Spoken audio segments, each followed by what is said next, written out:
반갑습니다. 손흥민TV의 봉대표입니다. 오늘은 제네시스 2차 제네시스를 제대로 뽑는 방법, 합리적으로 뽑는 방법, 좀 비싸게 제대로 뽑는 방법에 대해서 자세히 한번 알려드리려고 합니다. 제가 왜 알려드릴 수 있냐고요? 제가 자칭 제네시스의 아들입니다. 저는 G80 탄지 1년 6개월 됐고요. 저희 어머니 GV70 사들인 지 6개월 됐고 GV80, G70까지 주위에 타시는 분들이 되게 많고 그 차를 리뷰를 몇 번 했었습니다. 그리고 저는 자동차 판금도색 정비 공장인데요. 제네시스 차 수리를 하면서 G80이나 이런 차들 들어오면서 차주들한테 많이 물어봤었습니다. 이 차 어떤 거 같는지, 이 옵션 어떤 거 같은지 많이 물어보면서 나름 연구를 되게 많이 했습니다. 그리고 이 영상을 찍는 결정적인 이유는요, 서울, 대전, 경기도, 충청도, 전라도, 강원도 여기저기에서 저한테 전화가 와서 제네시스 옵션을 이거 넣을까요 말까요 많이 물어봅니다. 뭐 전자제어 서스펜션 넣어야 되나요? 드라이빙 어시스턴트 넣어야 되나요? 사륜구동 넣어야 되나요? 2.5, 3.5 해야 되나요? 이런 거 많이 물어봐서요. 진짜 오늘 제가 완벽하게 해보해 드립니다. 합리적으로 뽑는 방법과 조금 돈을 주더라도 제대로 뽑는 방법에 대해서 알려드릴게요. G80뿐만 아닙니다. 옵션이 거의 GV80하고 GV70하고 거의 다 비슷하기 때문에 이거는 제네시스 타시려고 하시는 분들, 제네시스 중고차 살려고 하시는 분들한테도 정말 큰 도움 드릴 수 있는 컨텐츠입니다. 시작합시다. 예, 제네시스는 이렇게 홈페이지 들어가면 견적 내는 걸 할 수 있습니다. 일렉트릭, 전기차 G80부터 G90까지 나오고요. 이번에 GV60도 나옵니다. 일렉트릭 G80은요, 내연기관 플랫폼입니다. 원래 내연기관으로 쓰려고 만든 그 프레임 바디를 전기차를 얹은 거기 때문에 일렉트릭 G80은 순수한 전기차라고 볼 수 없습니다. GV60부터 순수한 전기차고요. 그래서 저는 일렉트릭 G80, 이 G80이라고 하는데 깡통이 8,819만원 하는 거를 절대 사지 말라고 하고 싶습니다. 9천만원 이상 제네시스 G80을 살 바에서 무조건 G90 사는 게 맞다고 생각합니다. GV70, GV80, 일렉트릭 G80, G80까지도 옵션이 거의 비슷합니다. 비슷하기 때문에 G90, G70도 비슷합니다. 제네시스 중고차 사실 분들, 그 다음에 신차 뽑으실 분들도 GV70, 80, G80 뽑으실 분들도 이 영상을 보시면 도움이 될 것 같습니다. 일단 제 차 먼저 설명해 볼게요. 제 차는요, 즉시 출고금 차량을 받았습니다. 제가 원래 살라고 했던 금액은 뭐 한 6천만원 후반대, 7천만원 초반이었는데 빨리 받으려고, 유튜브 촬영하려고 빨리 받으려고 해서 제가 원하는 거랑은 좀 다른 걸로 받았습니다. 그걸 설명 먼저 빨리 해볼게요. 일단 제 차는 2.5 터보고요, 사륜구동입니다. 우유니 화이트고요, 기본 모델입니다. 그리고 19인치 불판 휠이고요, 시그니처 디자인 셀렉션 1에 포레스트 블루 모노톤입니다. 파플러 패키지가 들어가고요, 빌트인 캠까지 들어간 6,540만원짜리가 제 차입니다. 제가 1년 6개월 넘게 탔고요. G80, GV80, 어머니차 GV70까지 다 뽑아주면서 제네시스의 옵션에 대한 연구를 엄청 많이 했습니다. 차량 수리하면서 차도 보고, 그 다음에 제가 시승도 해보고 차주님하고 얘기도 해보고 하면서 정말 연구를 많이 한 결과, 가성비로 이 옵션만큼은 꼭 3개를 넣어라. 그래서 가성비로 한번 뽑아보고요, 돈 많은 사람이 플렉스 하면서 내가 희망사항으로 뽑아보는 차도 한번 뽑아보겠습니다. 이제 가성비를 한번 뽑아볼게요. 가성비를 뽑을 때는 꼭 이렇게 뽑으셔야 됩니다. 일단 디젤 2.2는 저는 G80에 디젤은 조금 안 어울린다고 생각합니다. 저는 또 가솔린 성애자기도 하고, 그래서 저는 디젤은 하지 않겠습니다. 하지만 일단 2.5로는 가는데요, 가성비로 가야 되니까. 연비에 대해서 설명드리면, 시내 주행 연비만 해도 발 컨트롤 조금 하면서도 한 6km, 7km까지는 나오지 않아요. 고속도로 주행할 때도 스마트 크루즈 컨트롤을 썼을 때를 가정해서 정속 주행한다고 가정을 해도 11km, 12km, 13km까지 나오지는 않습니다. 2.5 터보 기준으로. 사실 기름값이 정말 부담될 만큼 많이 나오긴 합니다. 하지만 뭐 제네시스 타려고 하시는 분들 뭐 기름값 따지면 되겠습니까? 그래서 일단 2.5로 갑시다. 가성비는요, 가성비는 무조건 일단은 사륜구동 안 넣어야죠. 비싸잖아요.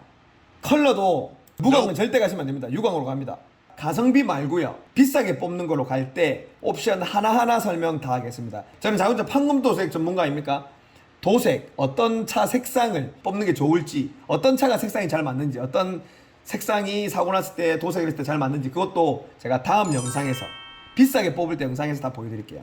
기본 패키지 당연히 가야겠죠.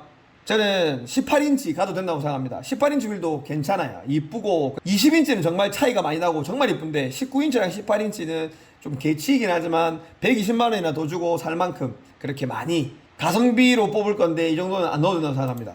아무리 가성비를 뽑더라도 저는 시그니처 셀렉션 디자인 2 아니면 1까지라도 하고 싶습니다. 가성비니까 1만은 갑시다.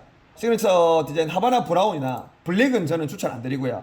아무리 가성비가 하더라도 제네시스면 그래도 그랜저 K8보다 위급 아닙니까? 프리미엄 브랜드 아닙니까? 사람들의 실내에 태웠을 때 벤츠, BMW랑 어깨를 견줄만 하다 할 만큼 하려고 하면 시그니처 셀렉션 디자인 1이나 2까지 가면 좋겠지만 가성비니까 1으로 갑시다. 하지만 제 차는 시그니처 디자인 셀렉션 1 포레스트 블루 모노톤인데 이것도 가성비로 갈 때는 괜찮다고 생각합니다. 그래서 1으로 갑니다. 제가 적극 추천하는 옵션 하나는 일단은 시그니처 셀렉션 디자인 1이나 2는 무조건 넣어야 되고요. 스탠다드로 절대 가면 안 됩니다. 실내는. 옵션표로 설명을 해볼게요. 제가 꼭 넣어야 된다는 거. 파노라마 썬루프는 가성비로 갈 때는 비싸니까 일단은 패스하겠습니다. 자기 예산에 맞춰서 제가 넣으라고 할 거고요. 나중에 헤드업 디스플레이가 정말 좋은 옵션입니다. 저희 어머니도 제 영상에 GV70 할 때 나왔지만 헤드업 디스플레이가 정말 많은 정보를 제공을 하고요. 화면이 시안성도 너무 좋고 내비게이션, 스마트 크루즈 컨트롤 할 때 모든 기능이 화면에 다 나오기 때문에 계기판에 눈이 안 가도 돼요. 정말 좋습니다. 헤드업 디스플레이는 꼭 넣었으면 하는 옵션 중에 또 하나입니다. 컨비니언스 패키지는 일단 제가 옵션 설명할 때 넘어가고요. 하이테크 패키지도 하면 좋겠지만 가성비로 할 때는 패스하겠습니다. 여기서 또 하나 마지막 옵션 3가지 추천했을 때 마지막입니다. 드라이빙 어시스턴트 패키지 1은 넣으셔야 됩니다. 서라운드 뷰 모니터 되게 좋고요. 후측방 모니터도 쓸 때 정말 좋습니다. 원격 스마트 주차 보조. 주차를 할 때 주차장에 막 집어넣고 빼고 하는 것도 좋긴 하지만 그거보다 좁은 주차 공간에 넣었다 뺐다 할 때 이 버튼만 누르면 차에 내려서 누르면은 앞으로 가고 누르면은 뒤로 오고 이거 생각보다 습관화해서 쓰시면 정말 편합니다. 요새 주차 공간 좁은 데 많잖아요. 180만 원이지만 이 정도는 꼭 넣으셔야 된다고 생각합니다. 그 다음에 후방 주차 충돌 방지 보조도 뒤에 빼가는데 카메라도 있고 하지만 그래도 뭐고 모르고 딱 가는데 갑자기 뒤에 장애물이 있어요. 그러면 갑자기 서줍니다. 그래서 이 드라이빙 어시스턴트 패키지도 정말 좋아요. 그리고 이 나머지는 다음 영상에 넣겠습니다. 지금 가성비이기 때문에 이런 옵션들 다 필요 없어요. 5,870만 원에 뽑을 수 있습니다.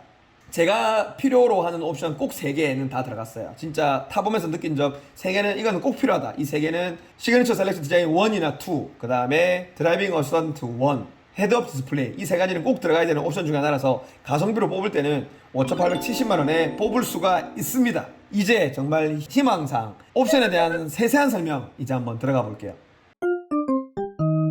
공대포의 톡탄 오늘은 아빠가 부동산 빈들 수수에게 할 겁니다. 구독, 좋아요 많이 눌러주세요. 댓글도 많이 남겨주세요. 감사합니다. 롤리 쭈방 맞죠?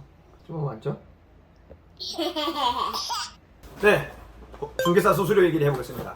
저는 정비공장 사장인데요. 공인중개사 자격증을 10여 년 전에 따서 중개업은 하진 않았지만 부동산 투자를 되게 오랫동안 했었습니다. 1억 이하 오래된 아파트부터 10억 이상 새 아파트까지 많이 해봤는데요.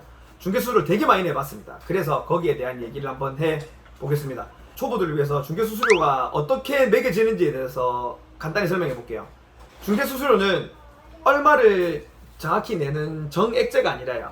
거래 금액에 따른 곱하기 0.3에서 0.9까지 해서 내는 요율제입니다. 거래 금액에 따라서 그래서 차이가 많이 나요.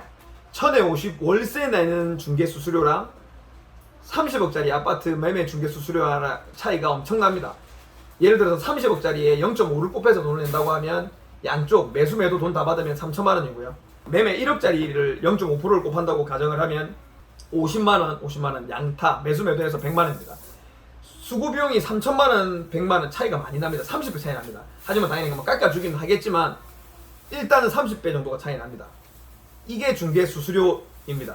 제가 하고 싶은 얘기는 이겁니다. 이번에 중개 수수료를 인하하는 법안이 발의가 됐고 공인중개사 협회에서는 데모도 하면서 많이 싸웠지만 결국에는 법안이 통과가 됐어요. 중개 수수료 요율을 조금 낮췄습니다. 금액대별로 해서 요율을 낮춰놨는데 저 같은 소비자 입장에서는 당연히 찬성입니다. 공인중개사 분들은 뭐라고 욕을 했냐면 정부 너희들이 집값을 올려놓고 왜 우리한테 난리냐. 하지만 법안은 통과됐습니다. 집값이 많이 올랐기 때문에 이 거래 금액이 많이 올랐기 때문에 요율을 곱해서 중개 수수료 받으시는 분들은 가만히 앉아서 내 주머니가 커진 거예요. 이거는 사실 저는 뭐 불합리하다고 생각하고 낮춘 거에 대한 거는 저는 찬성하는 입장입니다. 법안도 통과된 마당에 이 얘기를 하고 싶은 게 아닙니다. 저는 이 얘기를 하고 싶어요. 1억짜리 이하 오래된 아파트 거래하는 거랑 10억짜리 이상 새 아파트 거래하는 거랑 거래 금액에 따른 수수료이기 때문에 수수료 차이가 최소 뭐 10배 이렇게 납니다. 하지만 10배 이상이 나는 만큼 공인중개사 분들이 이 노동력이 차이가 나는지 저는 의문입니다. 1억짜리 이하 아파트를 거래를 해보면요, 하자 보수할 게 되게 많습니다. 수리도 안 된 곳도 있고 해서 공인중개사 분들이 1억짜리 이하 오래된 아파트들을 거래하면, 뭐 3억짜리 이하라도 오래된 아파트를 거래하면 거래할수록 새 아파트보다 일이 훨씬 더 많습니다. 이건 진짜 맞아요. 인정해야 됩니다, 중개사 선생님들. 근데 중개사 수수료는 사실 이게 더 적죠. 그래서 보통 저는 낮은 금액대 중개 수수료가 나오면 좀 더 줍니다. 하지만 이제 높은 금액을 뭐 10억짜리 이상 거래를 하면 사실 좀 아까워요. 그래서 이 요율 자체도 바꿔야 되지만 노동력의 차이가 뭐 10배, 20배 차이가 나는 게 아닙니다. 사실 오래된 아파트 거래하시는 분들이 일이 더 많아요. 근데 수수료는 이분들이 더 많이 가져가는 거는 저는 불합리하다고 생각합니다. 그래서 이걸 바꿔야 돼요. 낮은 금액을 한다고 해서 돈을 적게 주는 게 아니라, 높은 금액을 한다고 해서 돈을 많이 주는 게 아니라, 이 요율 체계를 조금 바꿔야 생각합니다. 불공평해요. 새 아파트, 막 30억짜리 아파트 1층에 보면 부동산이 엄청나게 많습니다. 왜냐면 수수료가 세기 때문에. 하지만 원룸촌 이런 데 가보면 원룸이 엄청 많은데도 부동산이 잘 없어요. 왜냐? 수수료 요율이 작기 때문에. 새 아파트 30억짜리 거래 하나 하면 아무리 깎아줘도 1000만 원 넘게 벌어요. 그러면 뭐 남들 몇 달치 월급을 벌잖아요. 이건 저는 불합리하다고 생각하는 1인입니다. 제 소신 발언해봤고요. 많이 공감하실 것 같습니다. 우리 딸내미가 구독, 좋아요 눌러달라 했죠? 좋아요도 좀 눌러주십시오. 감사합니다. 끝!